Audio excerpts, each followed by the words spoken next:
পটুয়াখালীতে বৃদ্ধা মাকে মুরগির খোপে আশ্রয় দিয়েছেন সন্তানরা। দর্শক, একটি মর্মান্তিক ঘটনা জানাতে যাচ্ছি আপনাদের, যা শুনলে আসলে আপনার চোখ থেকে পানি বের হবে। আপনি নন, শুধু যে কোনো হৃদয়বান মানুষের চোখ থেকেই পানি ঝরবে। বলা হয়ে থাকে মায়ের পায়ের নিচে সন্তানের বেহেশত, কিন্তু সেই মায়ের প্রতি যখন এরকম অবহেলা করা হয়, জন্ম দিয়েছেন যিনি, সেই মাকে যদি এরকম একটি মুরগির খোপের মধ্যে আটকে রাখা হয়, তাহলে যেন আল্লাহর আরশ কেঁপে ওঠে, সন্তানের জান্নাত যেন হারাম হয়ে যায়। এরকমই একটি ঘটনার বর্ণনা জানাতে চলেছি আপনাদের। যে মা বাড়ি বাড়ি ভিক্ষা করে সন্তানদের লালন পালন করে বড় করেছেন, সেই গর্ভধারিণী মায়েরই আজ আশ্রয় হয়েছে মুরগি রাখার খোপে। বৃষ্টির পানিতে ভিজে যাওয়া এরকম স্যাঁতস্যাঁতে পরিবেশেই দীর্ঘ বছর যাবৎ বসবাস করছেন জনম দুঃখিনী মা। মুরগি রাখার খোপটিতে নেই কোনো কাঁথা কিংবা বালিশ, এমনকি হাওয়া বাতাসও চলতে পারে না ঠিকঠাক।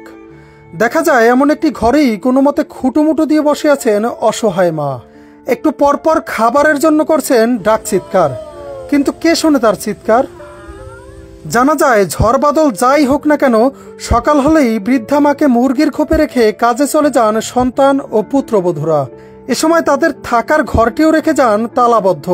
নিরুপায় হয়ে খাবারের আশায় নরবরে শরীরখানা নিয়েই এবারে ওবারে ছুটে বেড়ান জনম দুঃখিনী মা। সম্প্রতি পা পিছলে আছাড় খেয়ে মাথা ফেটে যাওয়া সহ হাত ভেঙে গেছে বৃদ্ধা মা নূরজাহান বেগমের। সারাদিনের যন্ত্রণায়ও ছটফট করছেন তিনি। এছাড়াও একটু পানি খাওয়ার জন্য করছেন তীব্র আহাজারি, কিন্তু একাকী বাড়িতে তার এই করুণ আহাজারি শোনার জন্য কেউ নেই। কারণ আদরের ছেলেরা যে ঘর তালাবদ্ধ রেখে সকালবেলায় চলে যান এদিক সেদিক, ফেরেন আবার সন্ধ্যায়। সম্প্রতি বন্যা হওয়ার কারণে জোয়ারের পানিতে থই থই করছে নূরজাহান বেগমের খোপটির চারপাশ। এতে যেন তার মধ্যে কাজ করছে এক অজানা আতঙ্ক। দুঃখজনক এমন ঘটনাটি ঘটেছে পটুয়াখালী সদর উপজেলার লাউকাঠি ইউনিয়নের দক্ষিণ লাউকাঠি গ্রামে।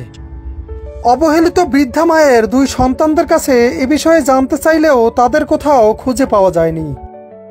10 মাস 10 দিনের তীব্র কষ্ট, প্রসব বেদনা, নিজে না খেয়েও সন্তানকে খাওয়ানো, ছোট থেকেই আদর যত্নে সন্তানদের শখ আহ্লাদ পূরণ করে বড় করা, এত ত্যাগ স্বীকার করেও মা নামক জান্নাতের টিকিট কি শেষ বয়সে এসেও একটু যত্নের ভাগিদার হতে পারেন না?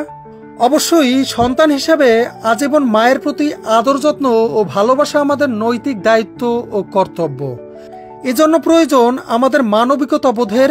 শিক্ষিত হওয়ার আগে প্রয়োজন মানুষ হওয়ার, তবেই পৃথিবী হবে আরো সুন্দর, শান্তিময়। সোহাইব মাকসুদ, নূর নবী, পটুয়াখালী নিউজ।